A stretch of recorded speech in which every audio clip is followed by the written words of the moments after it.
have the devil to pay if they mess with my finances the way I've worked and tried to save to be where I am today. I'm not going to let them come in and steal what I have earned. Let them get their asses, out there and earn on their own, just like I have. And stop trying to steal from other people, especially elderly people. And I feel sorry for elderly people. I might be elderly, but I've got common sense. God has given me plenty of sense. Is she mentally frail? Does it seem like there is any reason for her to be taken out of the home she built for retirement?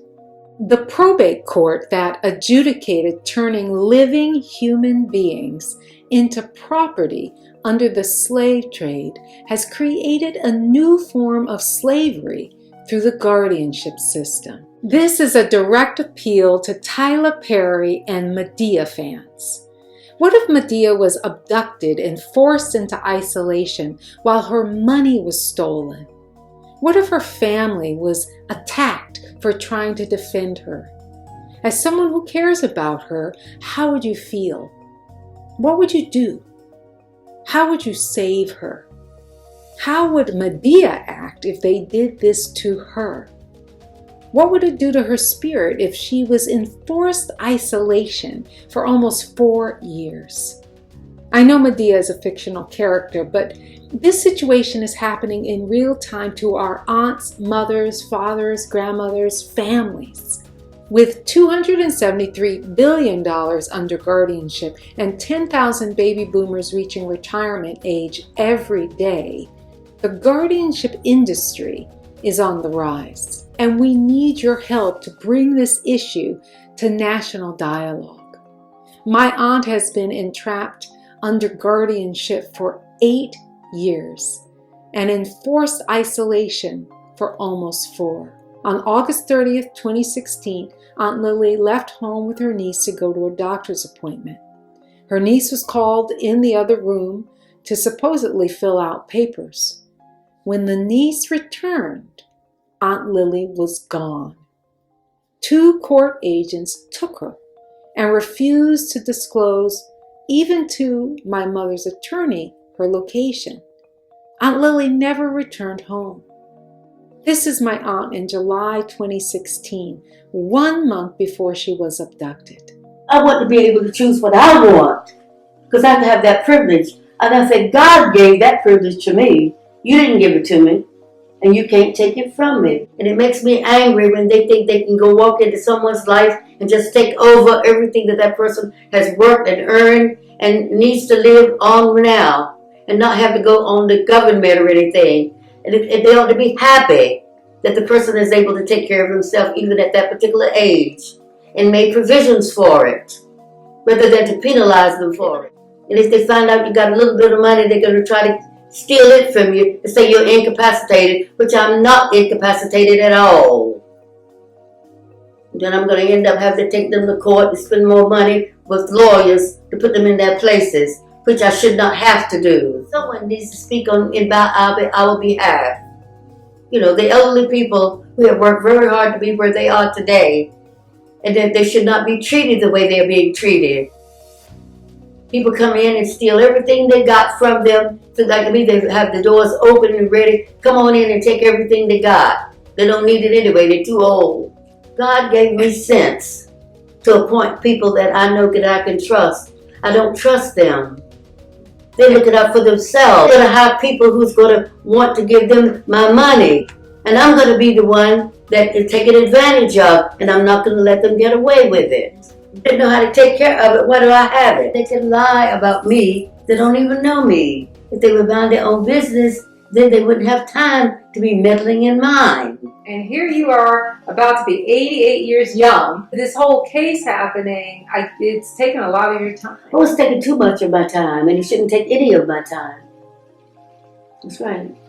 And I blame the people who are letting it happen this way, because they should never have gotten to this point anyway in the first place. When all of this goes away, now, what do you want to do with your time? Travel. That's exactly what I've been wanting to do. To get away and go to another country for a little while. To see the world, more of the world than what I have been exposed to. Yeah. And that's not asking too much. and I think I deserve it. 3 weeks after that filming, in a closed hearing, Aunt Lillie was declared totally incapacitated. Her final rights were stripped from her, including the right to vote and the right to choose with whom to socialize. There was no cross-examination of the incapacity examiners. Her sister and nieces were closed out of the hearing. Aunt Lillie's court-appointed attorney waived her right to be at her own incapacity hearing and to speak for herself. Lillie was rendered a non-person through the stroke of a pen, like a sale of a slave on the auction block.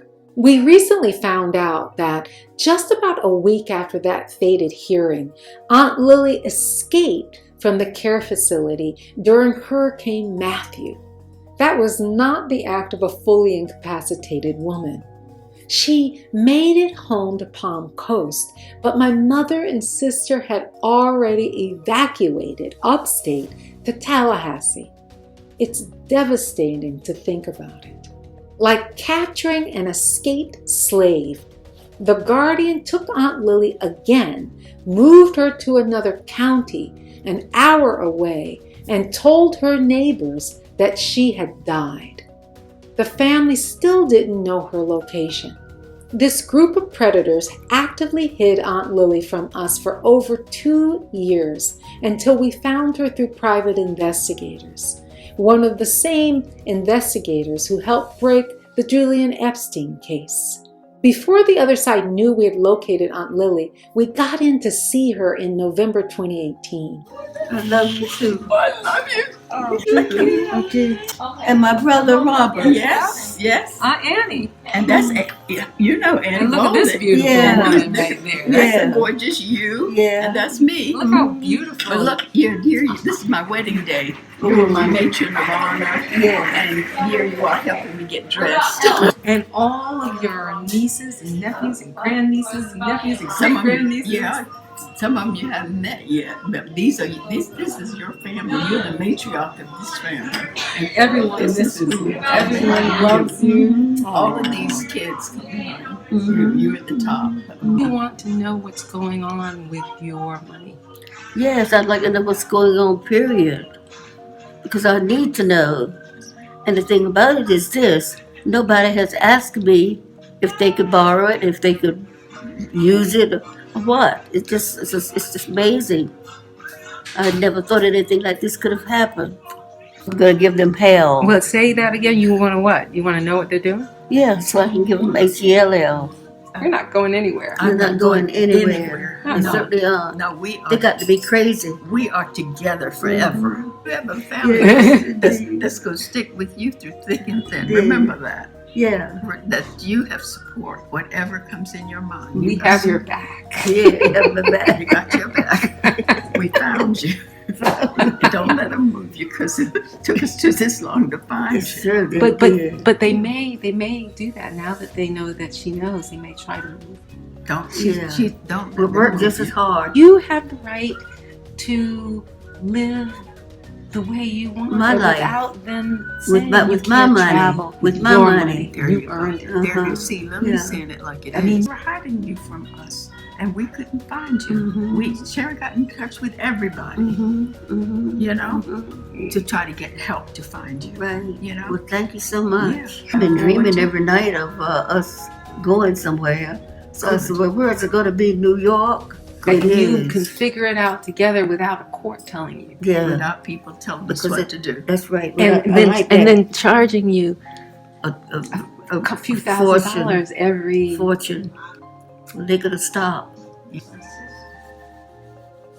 God, this is you don't know how I feel. Your goodbyes left me with eyes that cry. How can I go on without you? You took the part that once was my heart. So why not take all of me?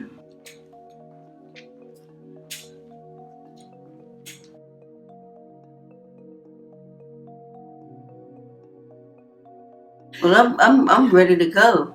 Do you want her to know No, about what's going on? Yes, that without a doubt. Because Okay. she should know. Okay. Good, I didn't know about all this people being able to take my money for nothing. Did you know that the guardian sold your house in Palm Coast? No, she didn't tell me anything. Okay, Yeah. well, it's your right Mm-hmm. to know. She should And that's what we've been you. saying. Yeah, you know. trying to do also, Okay. make it right.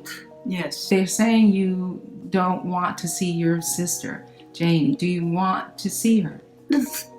See how lies can get out and, oh my goodness. Do you want to see her? Of course I do, but I've always wanted to see her. Okay. I'm just asking. Yeah. And do you want to have the right to travel and do those type of things? Without a doubt, because I'm a human being and I got sense, Okay. Yeah, thank God he gave me some sense. He certainly did. I know all of these sound ridiculous because I know you're looking at me like they are. No, but do you want your family to visit? Do you want? Of course I want my family to visit. Okay, your sister and nieces, nephews. Yes, because some of them are not going to come anyway. But at least they have been offered, a trip to come here. There you go. Okay. Yeah. Would you want to be able to speak for yourself? I am able to do it. Oh, I know that. I'm able to do it because they think they can get away with it. But once I start talking, they shut up. I'm going to go to court. I'm going to take them to court and sue them for, using my home and using me. Though we now know where Aunt Lillie is, we can't even speak with her. Anyone who wants any contact with Lillie requires a passcode, and no one is providing the code. I've had to call the sheriff's office multiple times for well-being checks just to see if Aunt Lillie is still alive. One time when I called the sheriff's office, the local detective said, "At least the guardian doesn't have her in a basement in chains." What? No, she's just the slave in the big house, so she should be happy. Because she's not in the basement in chains, she's okay? The team of attorneys are basically the new slave owners, and the care facility is the plantation.